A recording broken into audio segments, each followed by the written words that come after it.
citoyennes et citoyens, vos voix comptent. Radio Cotonou vous donne la parole pour recueillir vos préoccupations, satisfactions et suggestions.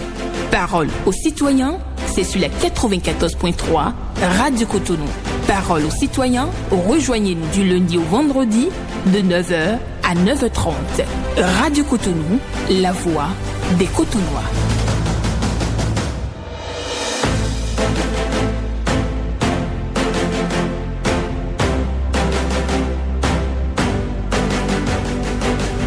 Parole aux citoyens.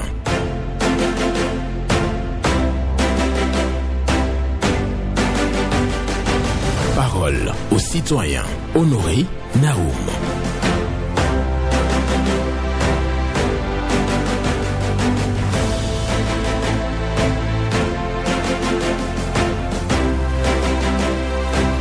Je préfère l'avenir au passé, car c'est là que j'ai décidé de vivre le restant de mes jours. Je préfère l'avenir au passé, car c'est là que j'ai décidé de vivre le restant de mes jours. C'est une pensée de Victor Hugo pour la méditation ce mercredi 29 juillet 2026. Bonjour et merci d'être sur Radio Cotonou. L'émission C'est Parole aux citoyens. Ici, vous déposez vos préoccupations, satisfactions et suggestions au numéro 01 68 87 67 00 pour les femmes, 01 50 52 52 73 pour les hommes. Pas d'attaque personnelle. Ici, on prend la parole en toute courtoisie. Ghislain Gbangba sur la mise en onde, Michel Ouno pour le point, à la présentation Honoré Naoum. Et je le précise pour vous, je préfère l'avenir au passé, car c'est là que j'ai décidé de vivre le restant de mes jours. C'est une pensée de Victor Hugo que je partage avec vous. Et si tout va bien, on va prendre le tout premier intervenant ce matin. Bonjour. Bonjour, monsieur Naoum. Votre nom? C'est Bonaventure Béou, depuis Saint-Cécile. Nous vous écoutons. D'accord. Monsieur Naoum, si je viens à votre antenne ce matin, c'est pour dénoncer le non-enlèvement des déchets ménagers dans le 6e arrondissement. Ça fait des jours, voire des semaines, pour ne pas dire des mois, que les déchets ménagers ne sont plus enlevés par la structure chargée pour cette opération. On ne sait pas ce qui se passe. Les déchets ménagers changent toutes les maisons, toutes les rues. En ces temps de pluie, les déchets puent. Il y a prolifération des microbes au niveau de ces déchets-là. On ne sait pas ce qui se passe, on demande que les tricycles sont en panne. Est-ce que tous les tricycles qui sont en panne en même temps, on ne sait pas. Que les responsables chargés de cet organisme puissent nous aider à enlever ces déchets. Vraiment, les maisons sont encombrées. Si je quitte là, je vais sur la route d'Abomey, monsieur Diao. La route est en dégradation. Et puis, non seulement ça, le pont de péage installé maintenant au niveau de Révi, je vous dis, monsieur Naou, c'est pour venir voir. C'est pas la joie pour nous, les usagers de cette route-là. Vous prenez votre véhicule, vous allez à ce niveau-là, vous allez passer plus de 40 minutes, je vous dis. C'est bien compté, plus de 40 minutes avant de payer le péage pour passer. D'abord, c'est un peu cher pour nous les citoyens. C'est 1000 francs aller, 1000 francs retour. Et ce n'est pas facile aussi de payer. Vous arrivez là, vous passez tout le temps dans le rang avant de payer. Vous les autorités font quelque chose pour vous. D'accord. Merci et bonne journée à vous. Bonaventure Béou qui dit que dans le 6e arrondissement, il y a non-ramassage des ordures. Donc la société qui s'occupe du ramassage des ordures doit mieux organiser la ronde pour ramasser les ordures comme cela se doit. Et route d'Abomey est dégradée, donc quand vous quittez Cotonou pour Abomey, il y a la route qui est dégradée par endroits. C'est vrai qu'il y a un grand chantier de réfection de cette route-là, ou de construction, je veux même dire. Mais il y a plusieurs endroits où on note des dégradations. Et aussi, il y a un peu de lenteur au niveau du poste de péage de Ouagbo, malgré le coût qui est à 1000 francs, donc difficile pour la population. Auditeur, on est bonjour. Bonjour, monsieur le journaliste. Oui, Gervais José. José Coron depuis Nicodie. Nous vous écoutons. Je reste sur le stade municipal de Ouitonou, qui se trouve à Ouitonou. J'ai toujours parlé du fil de l'SBE, qui prend sur les appartements des bonnes dames sur la clôture côté est. Mais cela ne met personne. Mais si c'est pour utiliser le stade, je dis bien le stade, quand est-ce qu'on va avoir au moins le respect pour nos stades? La mairie a autorisé que les gens viennent même creuser sur le stade pour planter même des bâches pour faire des petits camps.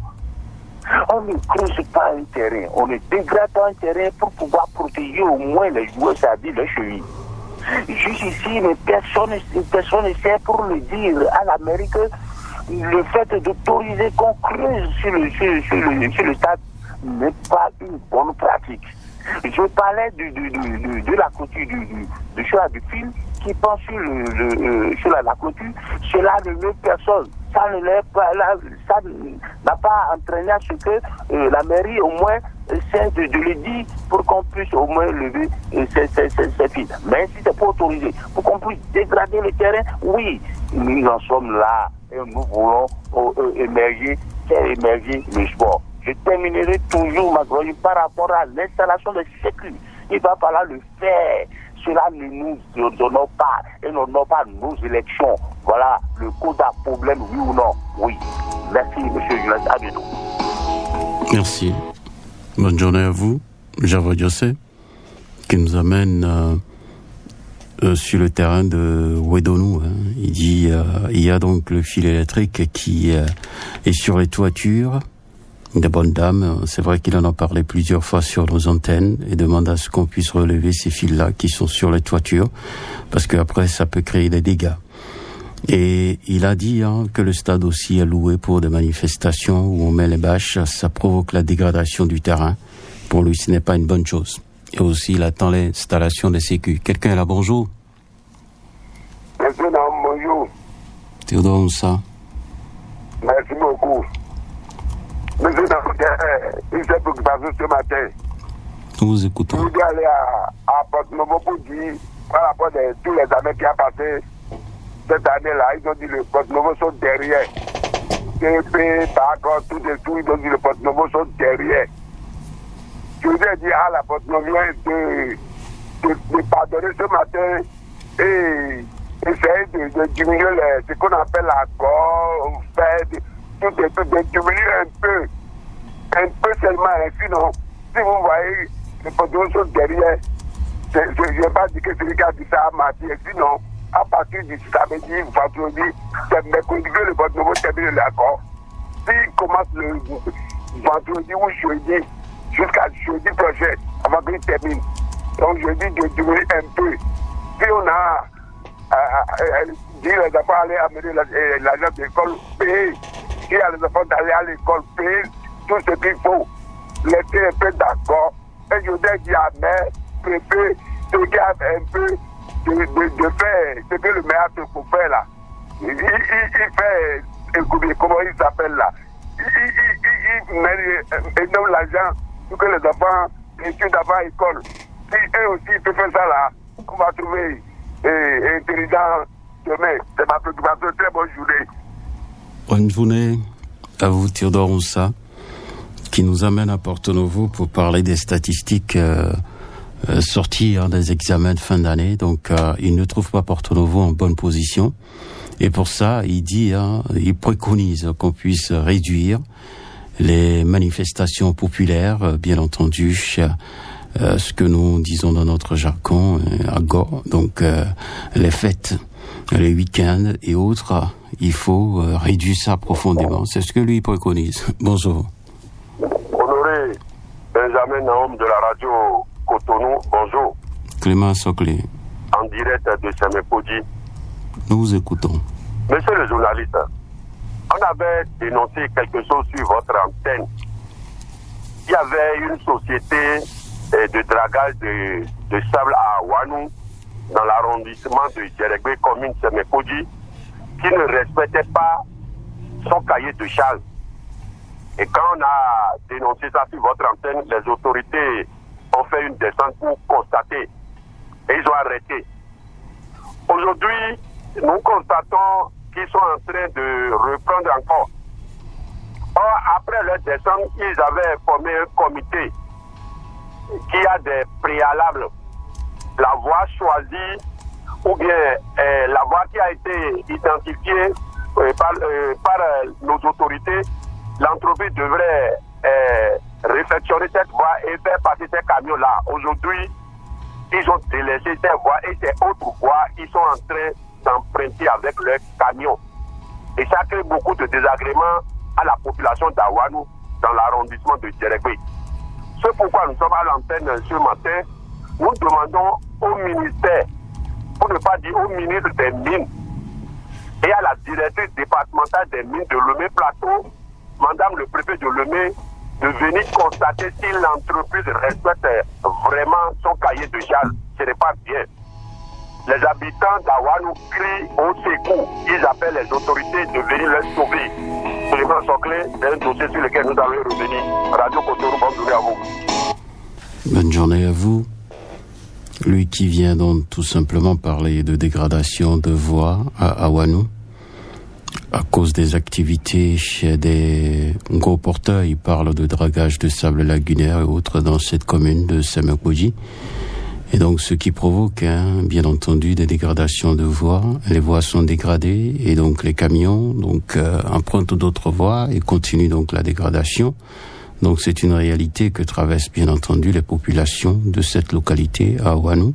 C'est ce que nous dit Clément Soclé. On va poursuivre avec un autre bonjour. Monsieur le journaliste, bonjour. Pierre Mpati. Je confirme, Pierre Mpati. Nous vous écoutons. Merci bien. Monsieur le journaliste, la douane frappe un grand coup contre le trafic criminel. Les douanes béninoises viennent de franchir une étape cruciale dans la protection du territoire national grâce à la vigilance exemplaire du service régional de lutte contre la fraude. Atakora Donga, mené par l'inspecteur de première classe, Monsieur Parfait Laurent Mekou. Puis on retorne, sa liaison a été stoppée, Nesfilas, Sonaoulou, Djougou. Monsieur le journaliste, cette opération s'inscrit dans une dynamique de contrôle intensifié porté par le directeur général des douanes, le colonel Raouf Malekossou. Les suceurs ressentent que les fusions s'enchaînent avec force face aux défis sécuritaires actuels à la menace terroriste. La douane béninoise confirme son rôle pilier aux côtés des forces de défense et de sécurité. Nous remercions la justice de ce Mathieu hier ou pas. Je vous remercie. Merci. Bonne journée à vous. Pierre Mpati, qui remercie donc les disciples du Saint-Mathieu. Lui qui vient parler ce matin de quelques actions menées bien entendu par la douane pour la quiétude des populations. Donc il salue et remercie donc les responsables au niveau de la douane et salue donc une autorité régionale, la douane béninoise de notre pays. Laurent Mekou, c'est ce qu'il dit, c'est un douanier et il salue ses actions et aussi les actions du directeur, du tout nouveau directeur général de la douane. Voilà, merci à vous Pierre Mpati. Nous poursuivons cette émission. Bonjour. Bonjour, mon cher Naoum. Moussa Lidou. Mon cher journaliste. Nous vous écoutons. Mon cher Naoum, ce matin, ce mercredi matin, je suis sur votre antenne Radio Cotonou pour vous dire que nous constatons des choses certaines choses dans la ville de Cotonou qui ne va pas du tout. Qu'est-ce que nous constatons? C'est que nous constatons qu'il y a des rues qui sont transformées, que les gens ont transformé cela en garage, mon cher Naoum. Si vous venez au niveau du carrefour à Bato, ici, l'avant de la station, si vous arrivez là, vraiment c'est de la pagaille, mon cher Naoum. Je dis bien au niveau de Carrefour à Bato, la voie de la station, à votre droite en même temps, si vous rentrez dans l'avant, c'est de la pagaille. Nous constatons qu'il y a des titans là, remplis de charbon. Et ça reste là pendant des mois. Et ils vendent ces charbons-là, mon cher Naoum. Nous constatons aussi que il y a des voitures qui sont garées dans cette vent. Il y a des conteneurs là, mon cher Naoum.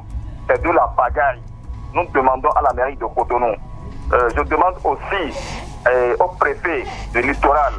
Je demande à ceux qui sont en charge de cela, ils n'ont qu'à corriger ça. C'est pas seulement là. Il y a aussi d'autres endroits que ces vents sont transformés en garage, où les gens déposent aussi des conteneurs, mon cher Naoum.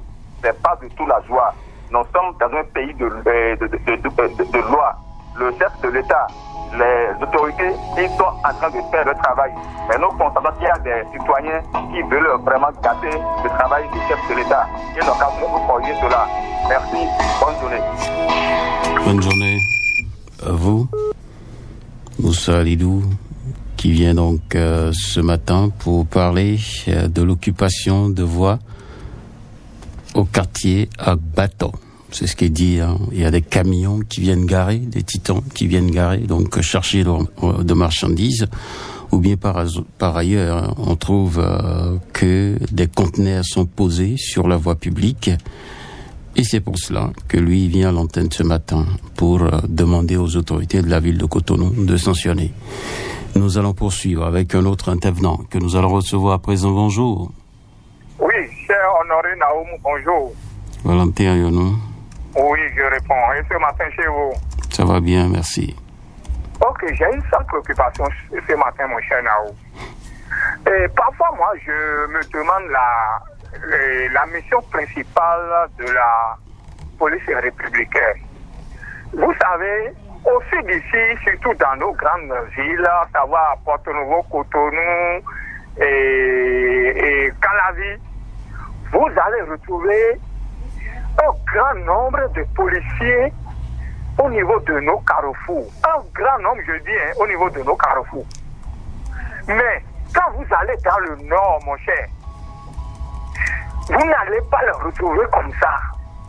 Quand surtout vous prenez la direction pour aller vers Natipengou, Kandi et autres, c'est aussi rare de voir la silhouette d'un seul policier en patrouille. Rare, très rare. Alors que les citoyens ont besoin de la sécurité un peu partout. On dirait que la mission principale de la police républicaine aujourd'hui, c'est de faire la répression sur les usagers de la route. Ah oui.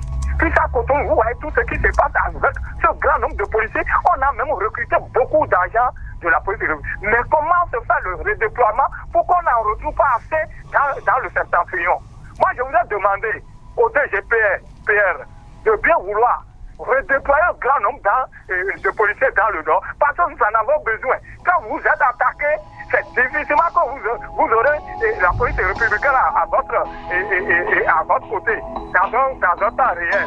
Voilà ma seule préoccupation de ce matin, je vous remercie. Merci, bonne journée à vous, Valentin Yonou, qui vient parler de la présence, la forte présence de la police républicaine au carrefour dans la ville de Cotonou, plusieurs carrefours. Vous voyez donc les forces de sécurité publique déployées.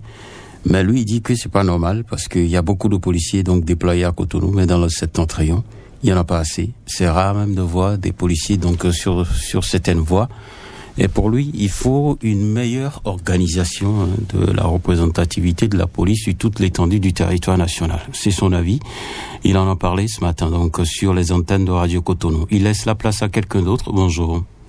Bonjour, excellent journaliste, monsieur Naoum, notre Alain Foucault, sans oublier son technicien Gislain ce matin. Pas chaud d'attendre. Que Dieu te protège les membres de nos ancêtres. Nous vous écoutons. C'est le feu général Mathieu Kérékou qui nous disait celui qui n'a pas fait l'enquête n'a pas droit à la parole.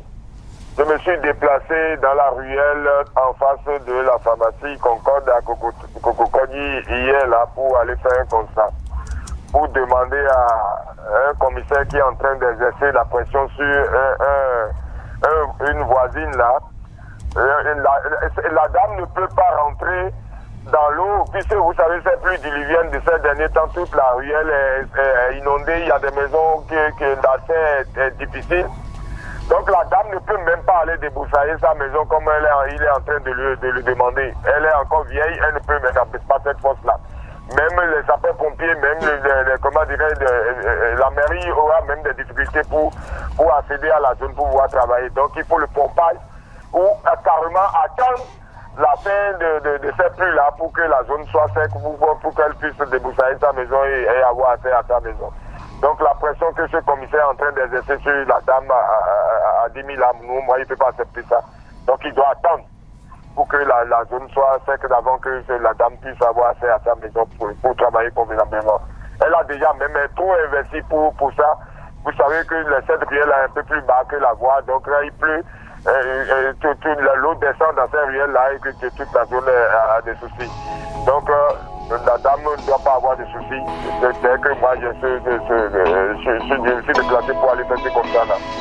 Donc monsieur Naoum, c'est de cette préoccupation de ce matin, pas de chose. Merci, bonne journée à vous. On vous a entendu. Vous demandez à la police de coller la paix à une dame qui se trouve donc dans la rue en face de la pharmacie Concorde. Vous avez fait le constat parce que pour vous, l'âge de la dame ne lui permet pas donc de répondre aux injonctions de la police actuellement. Et il serait préférable que la dame puisse se rapprocher de la police, chercher un moratoire et voir dans la mesure du possible comment régler le problème. Si tant est que la préoccupation évoquée par la police est d'une pertinence absolue. Voilà. Merci beaucoup à vous, Paul Chaudaton. Nous poursuivons cette émission pour prendre un autre intervenant. Bonjour. Bonjour, cher ami Benjamin Naoum de la radio Cotonou. Pierre Mimozondé. Exactement, de moi. Nous vous écoutons. Merci. Ce matin, permettez-moi de saluer ce monsieur, un Béninois qui se trouve au diaspora, d'avoir pensé à son pays, qui a le nom de monsieur Akondé Hervé, alias Babatko. Et école primaire publique de Sosa, dans la commune de Zé. Ce monsieur a pensé à nos élèves, à offert d'eau potable à cette école. Et c'était bien. Nous avons salué ce monsieur d'avoir pensé à cet établissement qui se trouve dans la commune de Zé. Et c'est une joie qui était partagée. Les maires du Zé, M. Pedro, les CA, tout le monde sont en joie. C'est ce que nous voulons pour nos jeunes. Nous devons profiter pour tout dire à la jeune qui se trouve au diaspora de faire comme celui-là. Si vous avez de l'argent aujourd'hui, pensez à vos pays et pensez à cette école que vous allez passer avant d'être là où vous êtes actuellement. Monsieur Akondé, Babatko, merci pour votre savoir-faire. Monsieur le journaliste, Pierre Mimozondé. Merci à vous. Pierre Mimozondé, qui vient pour parler d'une école primaire publique à Zé. Et il a salué donc les actions de générosité d'un citoyen béninois de la diaspora qui a fait don de mobilier en quelque sorte donc à cette école. Et c'est ça qui fait plaisir à Pierre Mimozondé. Le tout dernier intervenant ce matin, on va le recevoir dans quelques secondes. Il est déjà au standard avec Ghislain Abangba qui assure la mise en onde de cette émission. Et voilà, il est en ligne. Bonjour. Bonjour, la voix du Rosirol. Paul Raoul Zissou. Merci, et ce matin? Ça va bien. Merci, je rends grâce à Dieu. D'accord. Monsieur Nao, permets-moi de revenir toujours sur les mêmes préoccupations. Le ventre affamé n'a point d'oreille, dit-on.